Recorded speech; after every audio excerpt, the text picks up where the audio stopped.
Right, so from the front porch of 1481 Boyds Ridge, you can see neighbors across the way. You are relatively close to the road. This retaining wall has some drainage in it. I'll show you when I do the outside video. Kind of a cool concept. Looks like when they set it up, they tried to do it right. The driveway's a little on the steep side, but it is short. And the transition from here to here is a little steep. I feel like the car drug just a touch as we pulled into the carport this morning. You see here you've got a second parking spot, or if you wanted to use it to turn your vehicle around or whatever. Since that building faces that direction, my guess is the property line is probably that tree in some way, shape, or form. So you don't have much land going that way. But we'll cover all that in the outside video. I get distracted sometimes. I really like the outside. The listing said that this was aluminum siding.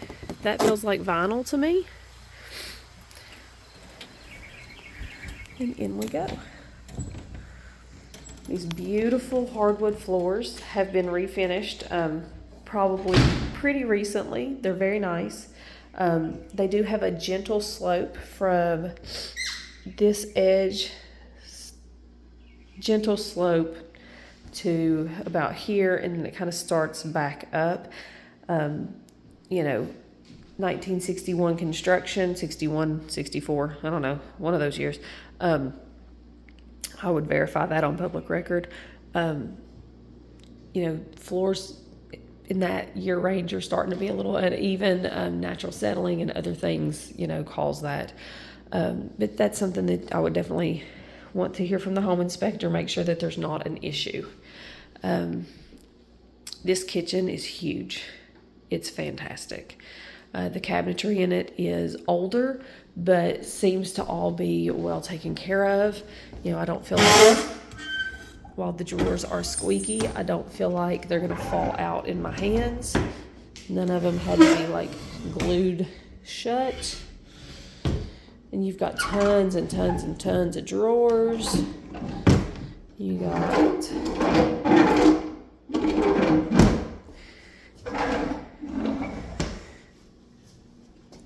these cabinet doors are solid wood. Under the sink, they've put vinyl in to make it easy to wipe out.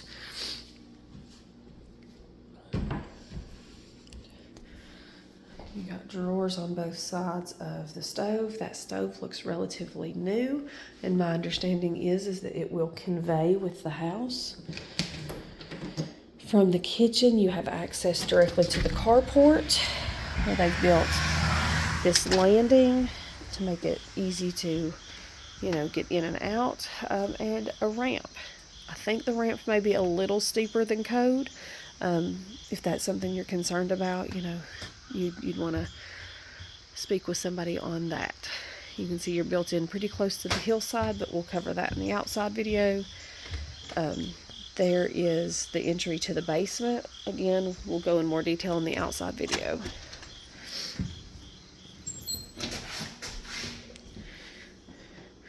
All right, as we head on through the rest of the house, the layout to me is just a little bit awkward. So I'm coming out of the living room, basement doors to my right. The first bedroom is to my left. It is a smaller bedroom. The floor in the middle is a little humped up. I think you can maybe see it a little bit in the video here. There's, a high spot here, and it falls just slightly to either side. But I don't see any evidence on the ceiling of current leaks or, anything that had gone undealt with in the past. You do have a smooth finish ceiling, which, you can see some drywall seams in. This closet is what you would expect from a 1960s construction, a smaller closet than modern day. Still functional. Bedroom number 2 is right across the hall. It's a much larger bedroom. Again, just a slight unevenness in the floors. This one actually just feels, I don't even know if this one is like, yeah, there's a hump right here. Right here where my foot is, there's a little bit of a lift, and everything else kind of goes very slightly off from that.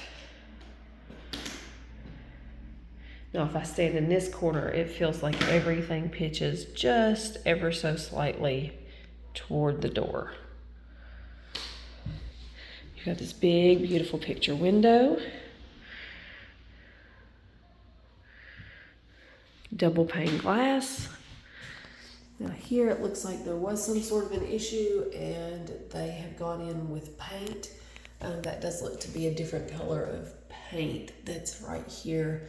Like maybe there was a moisture issue that they fixed, and then when they tried to patch things up, the patching didn't go quite well.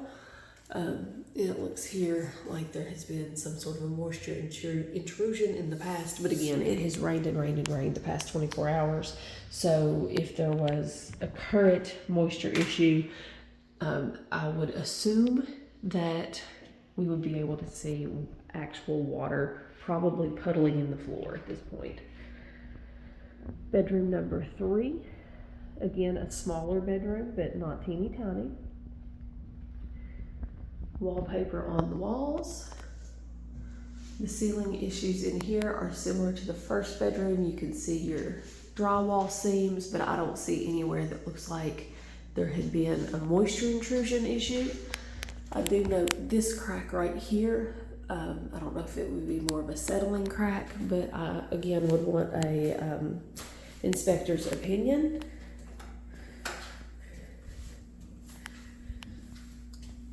Same type of closet as the first bedroom. And I want to note here, around the bottom of this room, there's a little bit of a gap between the quarter round on the baseboard and the floor itself. I can kind of stick my finger in, and that's consistent pretty much all the way around the room. So I don't know if that is because there had been a carpet in here, and when they redid these floors, they pulled the carpet out and did the floors and didn't change the quarter round, or you know, if there's a different issue going on there. So, all right, so that's the main part of the house. And then we hit the laundry room. This laundry room area looks like at one point it was a bathroom. And when they built on over here, they turned this into the laundry room. So you've got washer, dryer. Of course, you've got all your connections here for that. A little shelf above. The light's not coming on in here. Maybe a light bulb issue, but you know, I flipped the switch and the light didn't come on. In this large space out here, this is the part that I feel like is not, that does not have the basement under it. I feel like the basement probably stops right here at the ends of these bedrooms and this laundry area. But this addition gives you a ton of space, great storage, great family room area. You have straight access to the outside, and this is where they put a large bathroom. So you have tile floors. This is although it looks like wood, it feels like tile. Nice neutral grayish brown.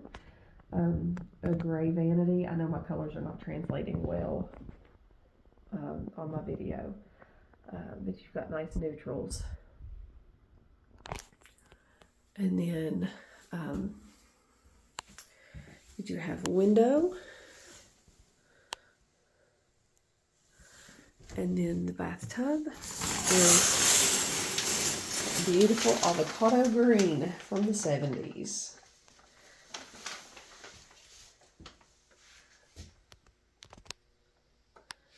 It looks like this could definitely use some caulking to prevent moisture intrusion between the tub and the shower surround, but you do have you know, full shower.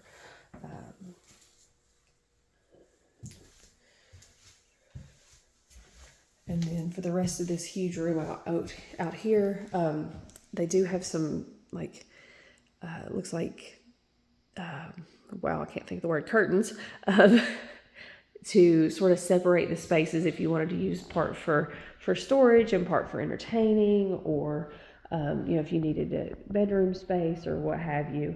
You know, this is a great flex space is what I would call it. The floor in this room is a little uneven. So you can see here there's a difference in colors of tile, where maybe they've refinished part and not the other, I'm not sure. But right along that seam, it feels like the floor's a little higher and it falls to either side, just a little. So all of the floor uneven issues in this house are slight, but just enough to raise my dander and want somebody with a professional opinion to talk to you about it. Come take a look and talk to you about it.